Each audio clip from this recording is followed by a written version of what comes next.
5월 중에 어느 날이 우리 어린이들이 가장 좋아하는 날일까요? 당연히 어린이날입니다. 오늘은 어린이날과 관련된 이야기들을 함께 나누려고 하는데요. 사실은 어린이날에 비밀이 있습니다. 어린이날은 모두가 알고 있는 5월 5일이 아니었습니다.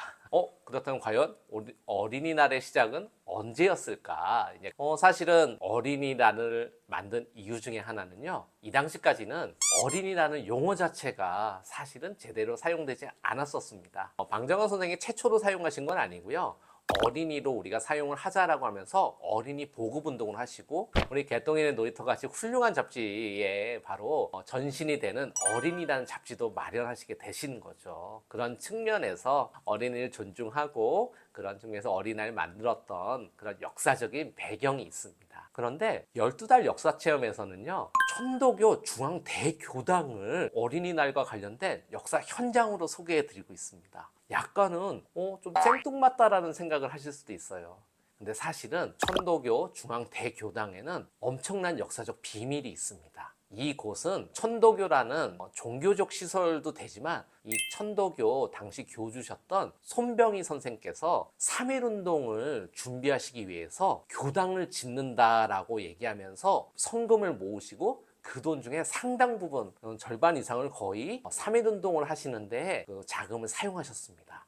실제로 손병희 선생님과 방정환 선생님과 과연 어떤 연관이 있을까 하는데, 바로 방정환 선생님의 장인 어른이 손병희 선생이십니다. 그리고 어린이 운동을 펼치는 데 당시에 천도교에서 많은 지원을 했습니다. 그런 측면에서 직접 저도 현장을 찾아서 방정환 선생님의 발자취를 또 살펴봤고요. 너무나 또 뜻깊었던 게, 당시 어린이날 기념식에는요, 바로 이곳에서부터 어린이날 만세 행진을 해서 종로 거리까지 500여 명의 어린이들이 행진을 했습니다.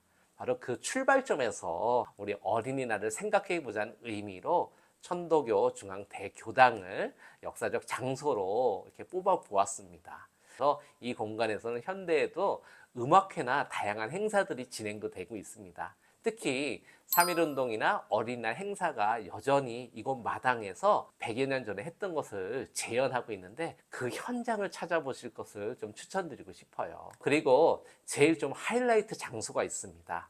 세계 어린이 운동 발상지라고, 이게 일종의 포토존도 될 수 있어요. 그리고 어린이 선언문이 그대로 조각이 되어 있는데, 이곳에 직접 한번 찾아가 보셔도 좋으실 것 같아요. 바로 인사동 뒤쪽에 있고 종로경찰서 이쪽 근처에 있는데요.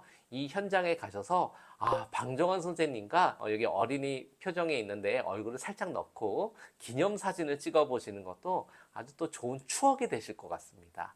근데 제가 취재를 하면서 방정환 선생님이 태어나신 곳도 찾았습니다. 이것도 되게 가까워요. 그래서 저는 당일에 천도교 중앙대교당을 간 다음에 세종문화회관 그 뒤쪽에 조금만 걸어가시면요, 노얄 빌딩이라는 자리가 있는데, 그 앞에 여기 있는 사진처럼 소파 선생 나신 곳이라고 방정환 선생님 태어나신 곳이 있습니다. 그래서 이 현장을 직접 한번 살펴보시면서 방정환 선생님께서 이곳에서 나고 자라셨구나, 같이 보시면 좋으실 것 같아요. 그래서 앞서 제가 말씀드린 것처럼 역사 들여다보기 이렇게 보시게 되면 어린이라는 용어 자체가 존중의 의미를 담은 그런 이야기입니다.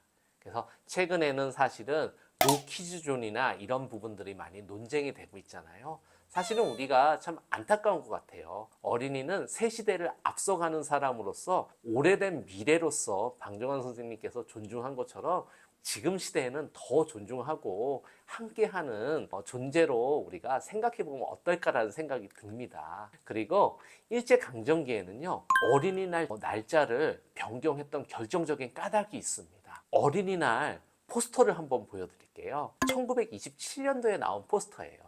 예전에 우리 100여 년 전에 한글을 왼쪽에서 오른쪽으로 읽는 게 아니라 오른쪽에서 왼쪽으로 읽었습니다. 이 포스터 속에는요, 우리가 여태까지 잘 알지 못했던 비밀이 있는데 5월 첫 공일이라고 돼 있어요. 근데 5월 첫 공일은 뭐냐면 5월 첫 번째 공휴일이란 뜻으로요, 어린이날이 5월 1일에서 5월 첫 번째 공휴일로 바꾼 겁니다. 5월 1일이라고 하니까 너무나 좀 놀라우시잖아요. 사실 방정환 선생님과 어린이 운동가들이 5월 1일로 어린이날을 정하신 까닭이 있습니다. 그것은 바로 노동자, 일하는 사람 못지않게 어린이들이 존중받지 못한다는 것을 함께 나누기 위해서 5월 1일로 어린이날을 정했어요. 그리고 또 더 큰 그림이 있었습니다. 바로 이날 노동자와 어린이들, 수많은 학생들이 어린이날 만세하면서 행진을 했습니다. 사실 이게 1923년, 20년대 초반인데요. 1919년 3.1운동이 끝나고 얼마 되지 않았습니다. 바로 일제는 이걸 간파하고 더 이상 독립운동으로 확산되는 걸 막기 위해서 어린이날을 5월 첫 번째 공휴일로 바꿔버린 겁니다. 그리고 1930년대 중반에 중일전쟁을 일으키면서 아예 어린이날 자체를 없애버린 겁니다. 그리고 1945년 우리 광복 해방을 맞이하고 나서 그 다음에 46년 5월 5일부터 어린이날이 되살아나서 오늘날까지 이어지고 있습니다. 그래서 우리 12달 역사 체험을 통해서 어린이날에 이런 비밀이 있었다는 부분들도 한번 살펴보시면 좋으실 것 같아요. 저는 이런 생각을 해보셨으면 좋겠습니다. 서울 삼양초등학교 같은 경우는요, 직접 교문을 만들었습니다. 그리고 어린이들이 부산에 학교 이름도 바꿨어요. 학교 이름이 슬펐던 친구들이 있죠. 대변초등학교라고 있었는데 정교 부회장으로 나온 친구가 학교 이름이 너무나 좀 아이들 입장에서 좀 힘들다라고 하면서 용암초등학교로 바꿨습니다. 그래서 어린이들이 미래의 희망이라는 의미로서 우리가 어린이날의 의미를 새롭게 보시면 좋겠고요. 마지막으로 늘 우리가 함께 생각해 보면 좋을 게 있을 것 같아요. 뭐냐면 어린이 해방선언 하면서 어른에게 전하는 말, 어린 동맥에 전하는 말을 이렇게 남기셨는데 이런 말씀들을 왜 나눴는지 그런 것들 생각하면서 지금 우리한테 필요한 건 어떤 걸지 우리 아이들과 함께 이야기 나눠볼 것을 추천드리고 싶습니다. 고맙습니다.